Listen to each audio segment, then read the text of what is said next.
jest jedno z 3 oryginalnych pudełek, które się zachowały w naszej kolekcji. Tak wyglądają autochromy przed konserwacją. Aż ciągnie oko. O! Tak, to co jest ciekawe przy autochromach, to to, że jeżeli nie podświetlimy tych obiektów, to tak naprawdę nie jesteśmy w stanie poznać treści tego obrazu fotograficznego.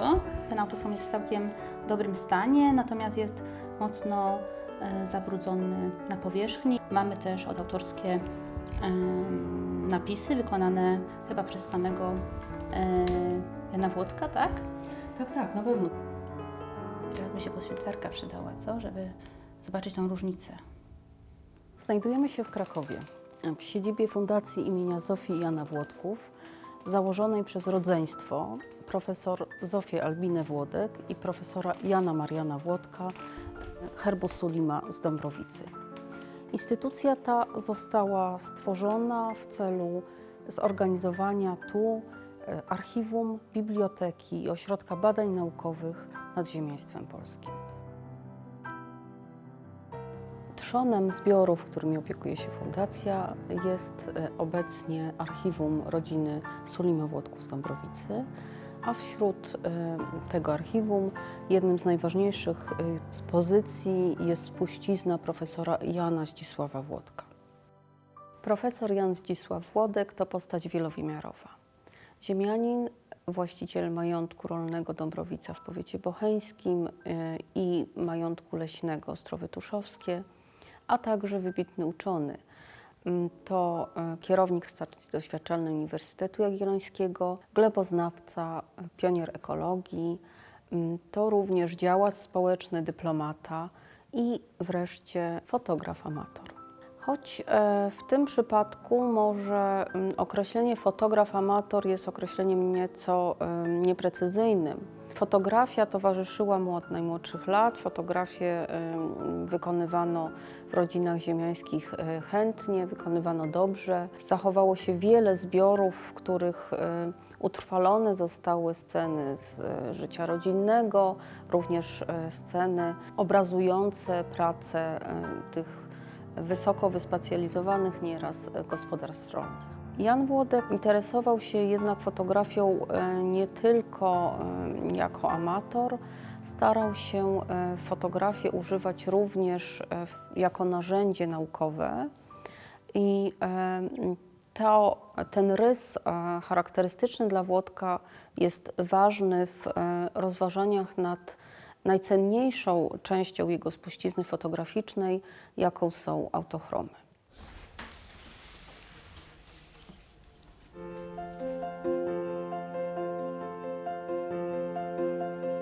Już od początku istnienia fotografii, czyli oficjalnie od roku 1839, ludzie szukali sposobów na uchwycenie barwy otaczającego ich świata. Na początku malowano, kolorowano fotografie monochromatyczne, poddawano je tonowaniu i barwieniu.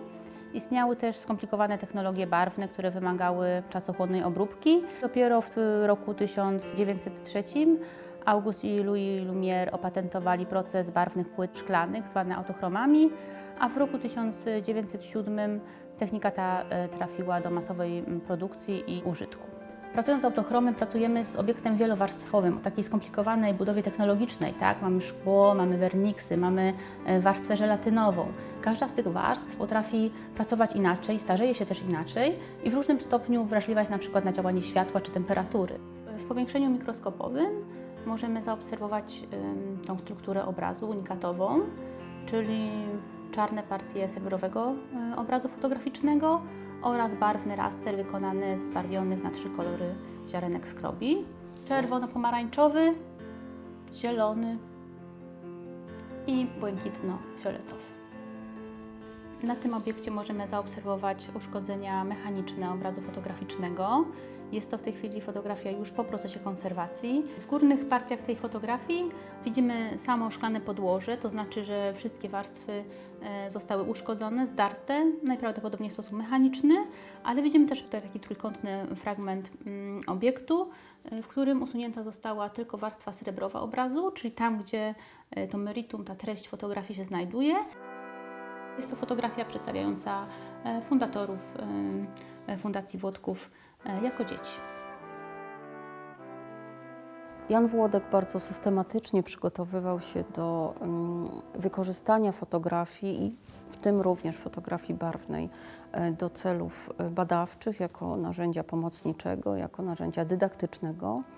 Sprowadzał fachową literaturę dotyczącą fotografii naukowej, a gro jego autochromów to fotografie botaniczne i pejzaże górskie, które również stanowiły element jego prac nad ekosystemem tatrzańskim i nad roślinnością charakterystyczną dla tego rejonu. Zdjęciem, które może najdobitniej ilustruje charakter twórczości fotograficznej w Łódkach, tej twórczości naukowej, jest fotografia, która tylko pozornie przedstawia Stanisława Byrcyna-Gąsienicę pod szczytem Ornaku. De facto głównym bohaterem tego zdjęcia jest roślina. To sit skucina, znajdująca się na pierwszym planie, roślina, której czerwona jesienna barwa między innymi dała nazwę czerwonym wierchom.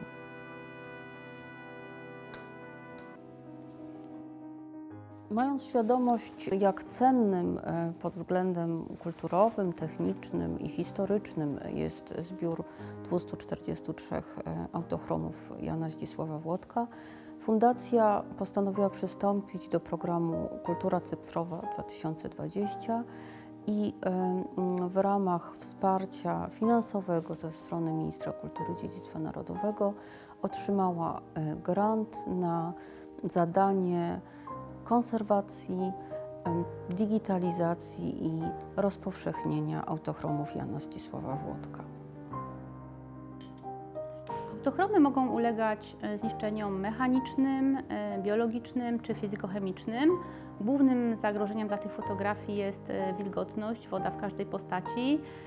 Może ona dostać się do obiektu już na etapie jego wytwarzania, co powoduje powstanie takich malarskich, ale jednak niszczących obraz zacieków barwnikowych. Może ona też dostać się punktowo poprzez mechaniczne, bardzo drobne uszkodzenia, stąd mamy różnego rodzaju kropki, okręgi na obrazie fotograficznym. Autochrom to też przede wszystkim obraz srebrowy, dlatego możemy na nim zaobserwować wszelkie zniszczenia typowe dla fotografii żelatynowo-srebrowych, na przykład efekt lustra srebrowego, efekty reakcji redox, obecność siarczków srebra, która powoduje, że obraz miejscowo robi się zażółcony czy brunatny. Fotografie wszelkie, także autochromy, są wrażliwe na nadmierną temperaturę czy nadmierne oświetlenie. Powoduje to m.in. blaknięcie tych fotografii, blaknięcie barwników, ale też może doprowadzić do zżółknięcia całego obrazu czy popękania werniksów.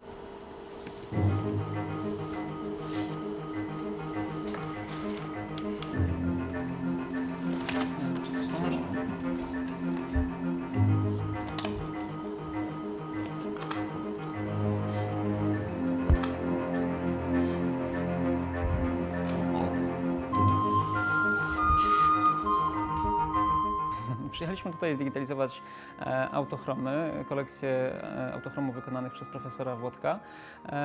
No i wykonujemy to w najlepszej możliwej technologii, którą obecnie dysponujemy.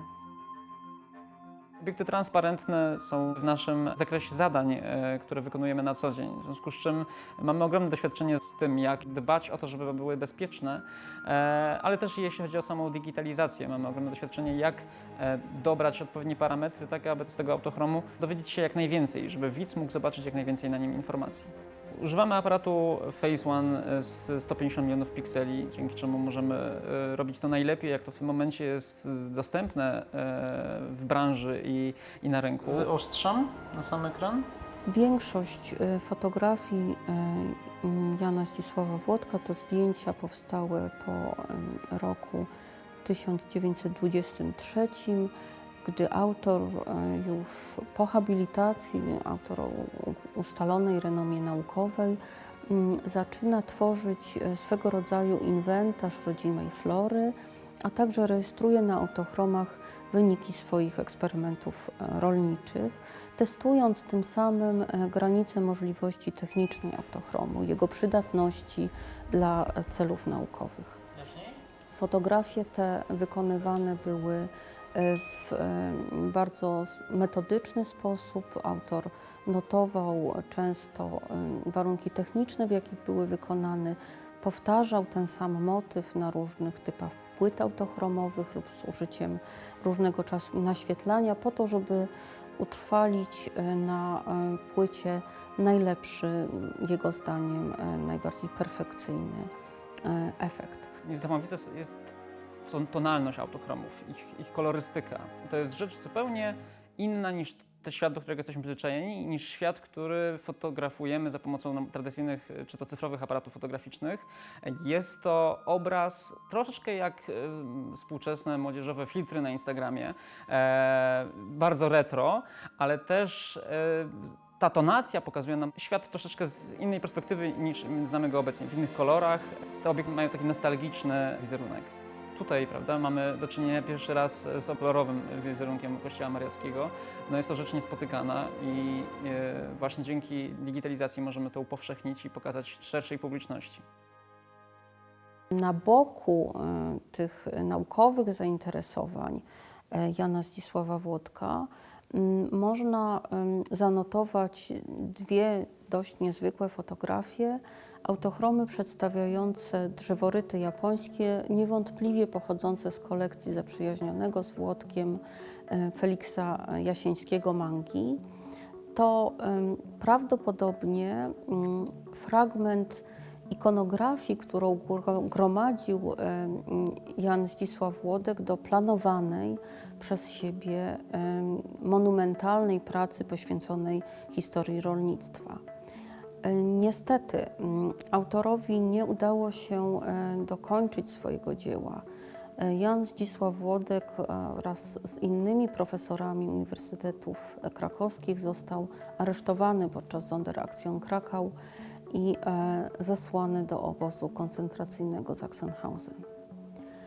Zwolniony zmarł. Digitalizacja ma kilka celów. Po pierwsze upowszechnianie, czyli możemy to pokazać szerszej publiczności. Po drugie ochrona obiektu, czyli obiekt, który my digitalizujemy, jest już w jakiś sposób zachowany. Nawet jeżeli ulegnie fizycznemu zniszczeniu oczywiście, czego byśmy nie chcieli, to ten obiekt zachowujemy, pokazujemy, jak on wygląda na dzień dzisiejszy. Dlatego też właśnie staramy się to robić w najwyższej jakości.